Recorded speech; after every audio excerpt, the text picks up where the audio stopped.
அடியேன் ராமானுஜதாசன். அனைவருக்கும் வணக்கம். இன்னைக்கு நாம பெரியாழ்வாரோட 3ஆம் 10 5ஆம் திருமொழி பார்க்கலாமா? இதுல இந்திரன் தனக்கு பூஜை செய்யாததுனால மிகவும் கோபமாகி கல்மழையாக பெரிய மழையை பெய்விக்கிறான். இந்த மழைனால இடையர்களும் பசுக்களும் ரொம்ப கஷ்டப்படுறத பார்த்த கருணாமூர்த்தியான கண்ணன் கோவர்தன மலையை தகர்த்து தன் கை சுண்டு விரல்ல ஏந்திண்டு 7 நாள் அந்த மழையிலிருந்து அனைவரையும் காப்பாத்துறான். அதை பெரியாழ்வார் இந்த 10 பாசுரங்கள்ல எப்படி வர்ணிக்கிறாருங்கிறத பார்க்கலாமா? வாங்கும். அட்டு குவிசோற்று பருப்பதமும் தயிர்வாவியும் நெய்யளரும் மடங்க பொட்டத் துற்றி மாறி பகை புணர்ந்த பொறுமா கடல்வண்ணன் பொருத்த மலை பட்டத் தடங்கன் மடமான் கன்றினை வளைவாய் பற்றி கொண்டு குறமகளிர் கொட்டை தலைப்பால் கொடுத்து வளர்க்கும் கோவர்தனம் என்னும் கொற்றக்குடையே. சமைச்ச சோறு மலையும் அதுல தொட்டி கட்டிவிட்ட தயிர் ஓடையும் நெய் சோறும் பால் பழங்கள் கரிகாய்கள் முதலானவற்றை விரைவா சாப்பிட்டானாம். இந்திரனுக்கு இதனால கோபம் வந்துதான். மழையை பகையா உண்டாக்கி கருங்கடல் நிறவண்ணன் கண்ணன் தாங்கிய மலை எது எனில் வட்டமாய் நீண்ட கண்களையுடைய இளமான் குட்டிகளை வலையில் அகப்படுத்தி குறப்பெண்கள் பஞ்சு சுருளை பாலிலே தோச்சு தாய்முலை போல உண்ண கொடுத்து குட்டிகளை வளர்க்கும் இடம் கோவர்தனம் என்னும் வெற்றிக்குடையாகும். வழுவொன்றும் இல்லா செய்கை வானவர்கோன் வழிபட்டு முனிந்து விடுக்கப்பட்ட மழை வந்து 7 நாள் பெய்து மாத்தடுப்ப மதுசூதனன் எடுத்து மறித்த மலை இழவுதறியாது ஓர் ஈற்றுப்பிடி இளஞ்சீயம் தொடர்ந்து முடுக்குதலும் குழவி இடைக்கால் இட்டு எதிர்த்து பொறும் கோவர்தனம் என்னும் கொற்றக்குடையே. குறையிலா செயல்களை உடையவனாக இருந்தும் இந்திரன் தனக்கு பூஜை செய்யாதனால ரொம்ப கோபமாயி 7 நாட்கள் இடைவிடாது மழை பெய்ய செஞ்சான். பசுக்களை வெளியில வரவிடாம செஞ்சதை பார்த்த மதுசூதனான கண்ணபிரான் ஒரு மலையை தன் பெயர்த்தெடுத்து தலைகீழாக கொடைய போல பிடிச்சு ஜனங்களையும் பசுக்களையும் ரட்சித்தான். ஒரு பெண் யானை தன் குட்டியை தாக்க தொடர்ந்து வந்த சிங்கக்குட்டியிடமிருந்து காப்பாற்ற பிரிய நேரிடுமோன்னு பயந்து என்ன பண்ணித்தான். அந்த யானை கால் இடுக்கள்லயே அந்த குட்டி யானையை பத்திரமா அடக்கி வச்சுட்டு காப்பாத்துமா. அந்த சிங்கக்குட்டியை எதிர்த்து போராடிய இடம்தான் இந்த கோவர்தனம் என்னும் மலை அப்படின்னு இந்த பாசுரத்தினால சொல்றார். அம்மை தடங்கன் மட ஆய்ச்சேரும் ஆணையரும் ஆணிரையும் மலரி எம்மை சரண் ஏற்றுக்கொள் என்று இறப்ப இலங்கு ஆழிக்கை எந்தை எடுத்த மலை தம்மை சரண் என்ற தம் பாவையரை புனைமைக்கென்ற மானினம் காண்மின் என்று கொம்மை புயக்கொன்றர் சிலை குனிக்கும் கோவர்தனம் என்னும் கொற்றக்குடையே. மையிட்ட பரந்த அழகிய கண்களையுடைய பேதமை குணம் படைத்த இடைச்சியர்களும் இடையர்களும் பசு கூட்டங்களும் கடுமையான மழையை கண்டு பயத்தால பெரிய கூச்சலிடுறா. பெருமானே நீதான் எங்களை காப்பாத்தணும் அப்படின்னு கதர்றா. அவர்களோட வேண்டுகோளுக்கு இணங்க பெருமான் என்ன பண்றான், கையில சக்கராயுதம் ஏந்தியவனா ஒரு கையால மலையை தூக்கி பிடிச்சுட்டு இருக்கான். பருத்த தோள்களை கொண்ட குறவர்கள் தங்களையே நம்பி இருக்கிற தம் பெண்களின் கண்களை பார்த்து மான் கூட்டங்கள் தான் கொள்ளையில பயிர்களை மேஞ்சு அழிக்கிறதோ அப்படின்னு ஒருவருக்கு ஒருவர் பேசிக்கொண்டு கையில வில்லையும் அம்பையை எடுத்த இடம்தான் இந்த கோவர்தனம் என்னும் மலை.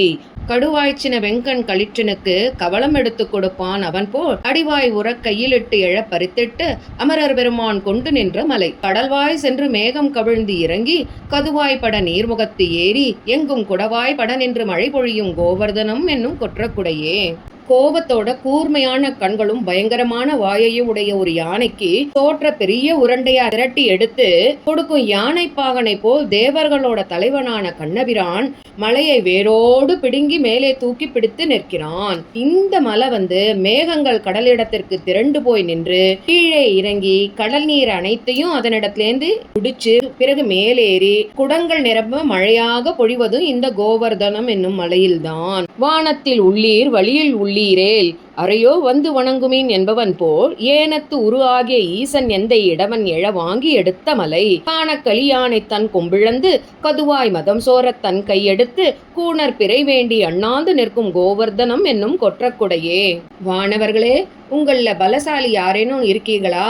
இங்கு வந்து இந்த மலையை தூக்கி பாருங்க என்று சவால் விடுப்பவன் போல் அன்று வராக உருவம் எடுத்த எனது தந்தை கண்ணபிரான் மலையை மண்கட்டியை எடுப்பது போல் அடியோடு பிடுங்கி கையில் தூக்கியவாறு நிற்கிறான். காடுகளில் திரியும் ஒரு யானை தன்னோட தந்தத்தை இழந்து மதநீர் சுரக்க பிறச்சந்திரனை பார்த்து தான் இழந்த தந்தம் என்று தவறாக எண்ணி தும்பிக்கையை மேலே தூக்கி அதை எடுத்துக்கொள்ள நினைத்து நின்ற இடம்தான் இந்த கோவர்தனம் என்னும் மலை. செப்பாடு உடைய திருமாலவன் தன் செந்தாமரை கைவிரல் 5 கப்பு ஆக மடுத்து மணி நெடுந்தோள் காம்பு ஆக கொடுத்து கவித்த மலை எப்பாடும் பறந்து இழி தெல்லருவி இலங்கு மணி முத்துவடம் பிறழ குப்பாயம் என நின்று காட்சி தரும் கோவர்தனம் என்னும் கொற்றக்குடையே. நேர்மையான குணமுள்ள திருமகள் துணைவன் தன்னுடைய செந்தாமரை கையின் 5 விரல்களையும் அழகிய தோள்களையும் கொண்டு மலையை பிடுங்கி எடுத்து தலைகீழாக கவிழ்த்த போது அம்மலையில் எங்கும் பெருகி வந்த சுனை நீர் அருவிகளானது கண்டமிரானுக்காக தயார் செய்த முத்துச்சட்டை போல் காட்சி தந்தது. அந்த இடம்தான் கோவர்தனம் என்னும் மலை. படங்கள் பலவும் உடை பாம்பு அரையன் படர் பூமியை தாங்கிக் கிடப்பவன் போல் தடங்கை விரல் 5 மலர வைத்து தாமோதரன் தாங்கு தடவரைத்தான். அடங்கச் சென்று இலங்கையை ஈடழித்த அனுமன் புகழ் பாடி தம் குட்டங்களை கொடங்கை கொண்டு மந்திகள் கண் வளர்த்தும் கோவர்தனம் என்னும் கொற்றக்குடையே. எப்படி பரந்த பூமியை ஒரு பெரிய நாகம் தன்னுடைய பல தலைகளை கொண்டு தாங்குவத போல தாமோதரன் என்ற திருநாமமுடைய கண்ணன் தனது கை விரல்களில் உள்ள 5 விரல்களால விரித்து தாங்கி பிடித்த மலை பெரிய மலை எதுவெனில் இலங்கைக்கு போய் அந்த நகரையே அழித்த ஹனுமனின் புகழை பாடிக்கொண்டு அங்கு உள்ள பெண் குரங்குகள் தங்கள் குட்டிகளை தூங்க வைக்கும் கோவர்தனம் என்னும் மலைதான். சலமா முகில் பல்கன போர்க்களத்து சரமாரி பொழிந்து எங்கும் பூசலிட்டு நலிவான் உறக் கேடகம் போப்பவன் போல் நாராயணன் முன் முகம் காத்த மலை. இளவே குரம்பை தவமா முனிவர் இருந்தார் நடுவே சென்று அனார் சுரிய கொலைவாய்சென வேங்கைகள் நின்று உறங்கும் கோவர்தனம் என்னும் கொற்றக்குடையே. நீரால மேகங்கள் இடைச்சேரி எங்கோ சூழ்ந்து இடியின் சப்தத்தோடு போர்க்களத்தில் சரமாரியாக மழை பொழிவது போல் கனமழை பெய்து ஜனங்களையும் பசுக்களையும் கஷ்டப்படுத்தின நேரத்துல நாராயணன் கேடயமா ஆயுதத்தை கையில கோத்து நிற்பவன் போல ஜனங்களுக்கு முன் கொடுத்த வாக்குறுதிப்படி மலைய குடையாக எடுத்து பிடிச்சு ரட்சிக்கிறான். புலிகள் இலைகளால் அமைந்த வீடுகளில் வாழும் தவம் புரியும் மகரிஷிகளின் நடுவே செல்ல அவர்கள் அப்புலியின் கழுத்தை வருட அவை நின்றபடியே உறங்கிய இடம்தான் இந்த மலை. வன்பேய் முளை உண்டது ஓர் வாய் உடையன் வன்தூண் என நின்று ஓர் வன்பரத்தை தன் பேர் எட்டுக்கொண்டு தரணி தண்ணீர் தாமோதரன் தாங்கு தடவரைத்தான். முன்பே வழிகாட்ட முசுக்கணங்கள் முதுகிர் பெய்து தம்முடைய குட்டன்களை கொம்பு ஏற்று இருந்து குதிப்பயிற்றும் கோவர்தனம் என்னும் கொற்றக்குடையே. வஞ்சனையாக வந்த பூதனை முளையை உண்ட வாயை உடையவனான தாமோதரன் தன்னுடைய பெயரை கொண்ட பெரிய மலையை தாங்கி பிடித்து தூணை போல் இவ்வுலகத்தில் நின்றான். குரங்கு கூட்டங்கள் தம் தம் குட்டிகளை முதுகில் சுமந்து போய் மரக்கொம்பில் ஏற்றி வைத்து ஒரு கிளையிலிருந்து இன்னொரு கிளைக்கு தாவும் பயிற்சியை அளிக்கும் இடம்தான் இந்த கோவர்தனம் என்னும் மலை. கொடியேறு செந்தாமரை கைவிரல்கள் கோலமும் அழிந்தில வாடிற்றில வடிவு ஏறு திரு உயிர் நொந்தும் இல மணிவண்ணன் மலையும் ஓர் சம்பிரதம். முடியேறிய மாமுகில் பல்கணங்கள் முன்னெற்றி நரைத்தன போல எங்கும் குடியேறி இருந்து மழை பொழியும் கோவர்தனம் என்னும் கொற்றக்குடையே.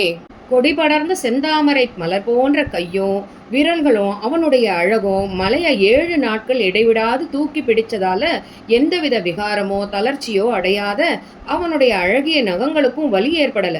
நீலமணி வண்ணனான கண்ணனின் இந்த அசாதாரணமான செயல் ஒரு மாயாஜாலம் போல இருந்தது. பெரிய மேகக்கூட்டங்கள் பலவாறாக மேல் சென்று மலையின் எல்லா இடங்களையும் மழையை பெஞ்சு மலையின் முன்புறம் வெளுத்து நரைத்தது போல காட்சியளித்த இடமும் கோவர்தனம் என்னும் இந்த மலையே.